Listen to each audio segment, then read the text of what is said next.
Movie का start एक छोटी बच्ची एलिस से होता है जिसे बहुत ही वियर्ड और स्केरी ड्रीम्स आती हैं, लेकिन उसके फादर उसे हमेशा काम डाउन होने में हेल्प करते हैं। सीन्स 1871 में लंदन में शिफ्ट होते हैं जहां एलिस 19 इयर्स की हो चुकी होती है, मगर वो अपने फादर को भी खो चुकी होती है। एलिस अपनी मदर के साथ लॉर्ड एस्कॉट के एस्टेट एक गार्डन पार्टी के लिए जाती है। वहाँ उसे पता चलता है कि लॉर्ड एस्कॉट का सन हेमिश उसे सबके सामने शादी के लिए प्रपोज करने वाला है, मगर एलिस को वो बिल्कुल भी पसंद नहीं होता है। तभी अचानक एलिस को हेमिश की मदद से बात करते हुए अपने ड्रीम्स में आने वाला रैबिट रियल में नजर आता है। पहले तो एलिस को यकीन नहीं आता है क्योंकि अचानक वो रैबिट गायब हो जाता है, लेकिन जब हेमिश उसे सबके सामने प्रपोज करता है तो एलिस उसके प्रपोजल को मना करते हुए रैबिट को फॉलो करती है, जिसके बाद एक ट्री के पास रैबिट होल के अंदर गिर जाता है। बहुत नीचे जाने के बाद एलिस एक रूम में जा पहुंचती है। वहाँ उसे एक की मिलती है जिससे वो वहाँ के सब डोर्स खोलने की ट्राई करती है, मगर कोई भी डोर ओपन नहीं होता है। तभी उसे एक कर्टन के पीछे से छोटा सा डोर मिलता है जो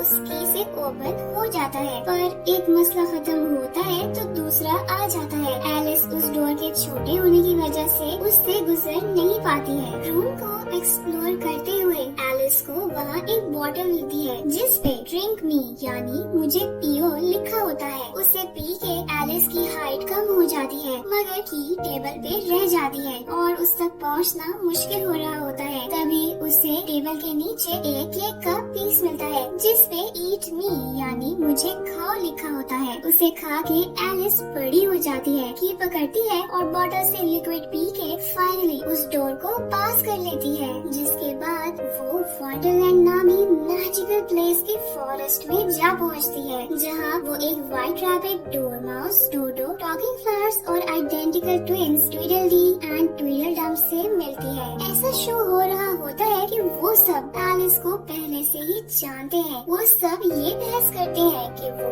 राइट एलिस है या रॉन्ग एलिस है। उसे एब्सोलम ब्लू कैटरपिलर के पास लेकर जाते हैं जो अपना ओरेकुलम खोल के उनके सामने रख देता है। ओरेकुलम एक कैलेंडर की तरह का स्क्रॉल है जिसमें वंडरलैंड की हिस्ट्री और फ्यूचर शो होता है। ओरेकुलम के अकॉर्डिंग एलिस फ्रैबजस डे पर रेड क्वीन के जैबरवॉकी को हराकर व्हाइट क्वीन को उसका थ्रोन वापस दिलवाएगी। एलिस डर जाती है पर उसे लगता है कि ये सब उसका ड्रीम है। तभी अचानक उन लोगों पे रेवेनस बीस्ट, बैंडरस्नैच और रेड नाइट्स की आर्मी अटैक कर देती है। उस आर्मी को नेव ऑफ हार्ट्स लीड कर रहा होता है जो रेड क्वीन का जनरल और लवर होता है। सब डर के भागना शुरू हो जाते हैं। डोडो को क्वीन की आर्मी हॉस्टेज बना लेती है। बैंडरस्नैच एलिस को अटैक करने ही वाला होता है कि डोरमाउस उसकी आंख पे अटैक करके निकाल देता है, जिसका फायदा उठा के एलिस ट्विंस के साथ वुड्स में निकल जाती है। यहाँ नेव को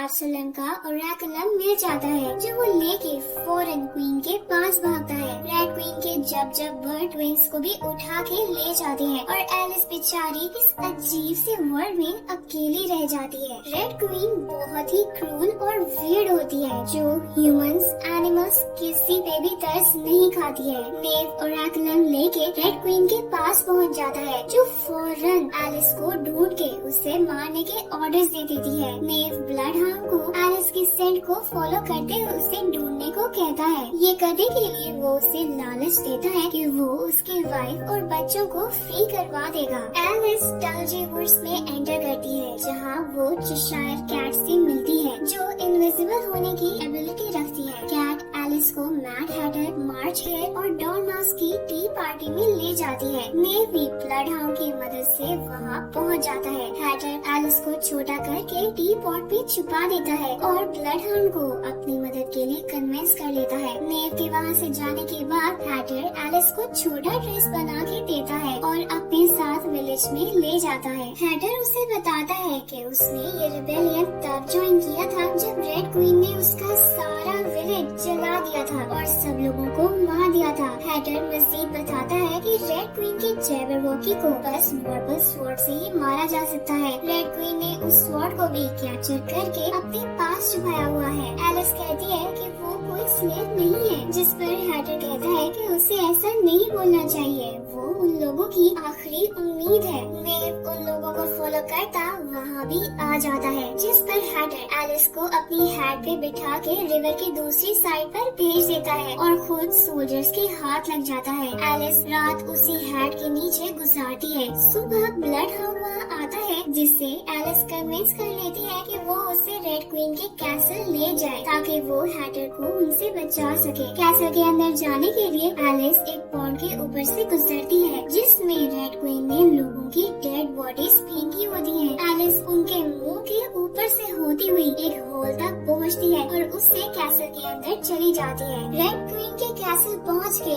एलिस को वहाँ हेयर मिलता है, जो उसे केक देता है। एलिस वो खा के बहुत बड़ी हो जाती है और क्वीन के नोटिस पे आ जाती है। रेड क्वीन जो एलिस की रियल आइडेंटिटी नहीं जानती है, एलिस उसे अपने आप को बताते हुए कहती है कि उसे बताया गया था कि इस कैसल में बड़े लोगों को वेलकम किया जाता है, इसलिए वो यहाँ आ गई है। रेड क्वीन उसे अपना गेस्ट बना लेती है। रेड क्वीन ट्विंस को वहाँ बुला के उन दोनों को एंटरटेन करने को बोलती है, जो एलिस को पहचान लेते हैं, मगर एलिस इशारों में उन्हें चुप रहने को बोलती है। नेव वहाँ आता है तो क्वीन उसे हैटर को बुलाने को कहती है। हैटर के आने पर रेड क्वीन उसका सर कटवाने का हुक्म देती है, लेकिन हैटर उसे मैनिपुलेट कर लेता है कि वो उसके लिए बहुत ब्यूटीफुल हैट्स बना सकता है, जिस पर क्वीन उसकी बातों में आकर उसे मारने के बजाय हैट्स बनाने पे लगा देती है। यहाँ ब्लड हाउंड व्हाइट क्वीन के पास एलिस के आने का मैसेज लेके जाता है, जिस पर व्हाइट क्वीन बहुत होपफुल हो जाती है और ब्लड हाउंड को कहती है कि एलिस जो कर रही है उसे करने दो, उन्हें अपने स्लेयर पे यकीन रखने की जरूरत है। सीन्स रेड क्वीन पे शिफ्ट होते हैं, जो एलिस के वंडरलैंड में आने की वजह से बहुत परेशान होती है। वो नेव से कहती है कि उन्हें एलिस को मारना होगा, वरना वो अपना क्राउन खो देगी। यहाँ हम पे रिवील होता है कि पॉन्ड में जिन लोगों की डेड बॉडीज हैं, वो और कोई नहीं बल्कि इन क्वींस के पेरेंट्स हैं। रेड क्वीन और व्हाइट क्वीन सिस्टर्स हैं, लेकिन सबने हमेशा छोटी होने के बाद भी व्हाइट क्वीन को ही प्रेफर किया है, जिस वजह से रेड क्वीन इतनी क्रूर और डेंजरस हो गई है कि रेड क्वीन कुछ भी हो जाए थ्रोन को नहीं खोना चाहती है, क्योंकि उसे लगता है कि उस पे बस उसका ही हक है। इसी दौरान में हेयर वहाँ से ओरेकुलम उठा के ले जाता है। हैटर से मिलने पर वो एलिस को बताता है कि हेयर ओरेकुलम लेके उसका वेट कर रहा है, उसे वो लेकर सीधा व्हाइट क्वीन के पास जाना है। एलिस ट्विंस की मदद से हेयर तक पहुँचती है, जो उसे बताता है कि वो जानता है कि वॉर्पल स्वॉर्ड कहाँ है। हेयर एलिस को उस हट तक ले जाता है जहाँ वॉर्पल स्वॉर्ड है, मगर वहाँ पहुँचने पर वो देखते हैं कि स्वॉर्ड की प्रोटेक्शन बेंडर स्नैच कर रहा है। ये देखकर एलिस पहले तो डर जाती है, मगर फिर उससे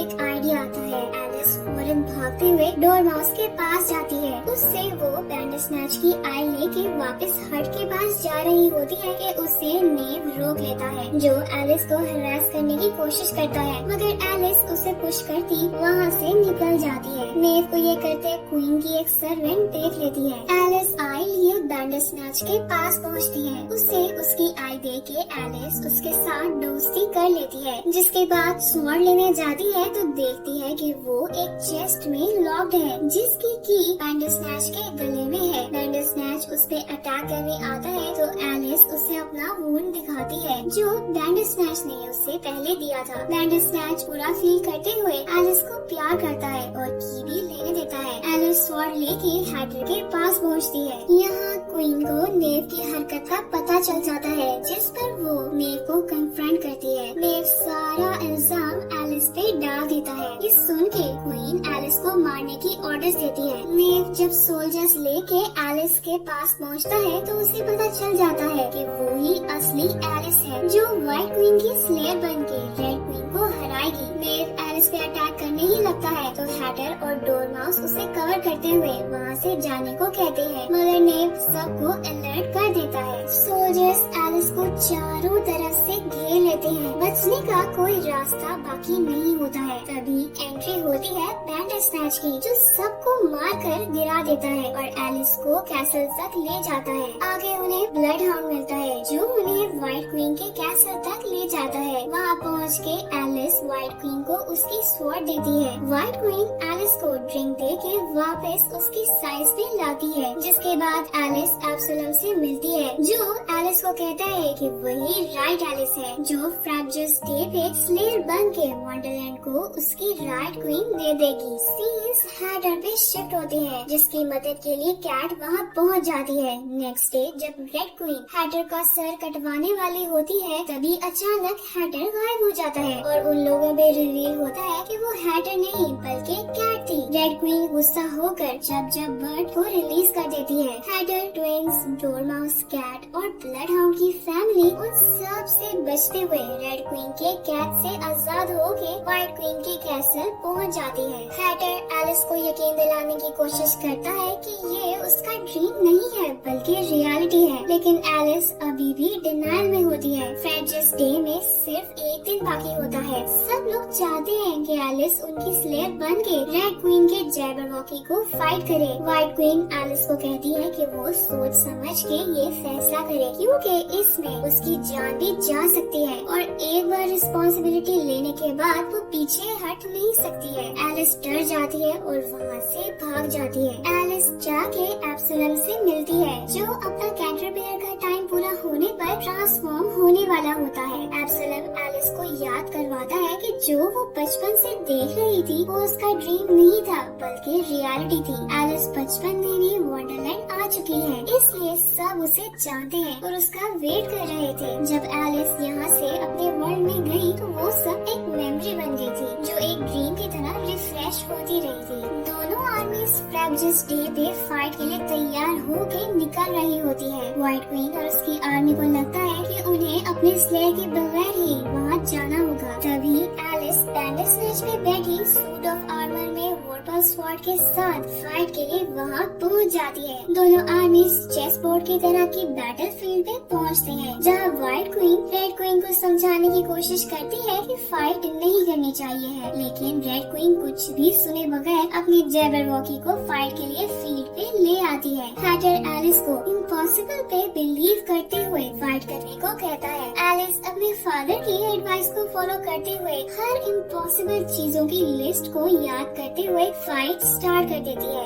एलिस जैबरवॉकी की टांग कट कर देती है, जिस पर वो गुस्से में आ जाता है। दोनों के बीच एक टफ फाइट स्टार्ट हो जाती है। जैबरवॉकी एलिस पे अटैक करने ही वाला होता है। ये देखकर हैटर उसे डिस्ट्रैक्ट कर देता है और एलिस टावर पे चढ़ना शुरू हो जाती है। रेड क्वीन हैटर के इन्वॉल्वमेंट पे अपने सोल्जर को अटैक के लिए भेज देती है, जिस पर सबके बीच फाइट शुरू हो जाती है। एलिस जैबरवॉकी से बचती उससे डिस्ट्रैक्ट करती टावर की टॉप पे चली जाती है। जब जैबरवॉकी उस पे अटैक करने पहुंचता है तो एलिस स्वॉर्ड से गला काट के बॉडी से अलग कर देती है। जब जैबरवॉकी का गला फील्ड पे आकर गिरता है तो वॉर वहीं रुक जाती है। सब रेड क्वीन के ऑर्डर्स मानने से मना कर देते हैं और व्हाइट क्वीन की तरफ हो जाते हैं। व्हाइट क्वीन रेड क्वीन को मारने के बजाय उससे हमेशा के लिए अकेले रहने की सजा सुनाती है। किंगडम का कोई भी इंसान उससे कभी भी बात नहीं करेगा। रेड क्वीन की इस पनिशमेंट में नेव को उसके साथ हैंडकफ करके पार्टनर बना दिया जाता है, जिसके बाद व्हाइट क्वीन एलिस को जैबरवॉकी का ब्लड देती है, जिसे पी के वो अपने वर्ल्ड में वापस आ जाती है। यहाँ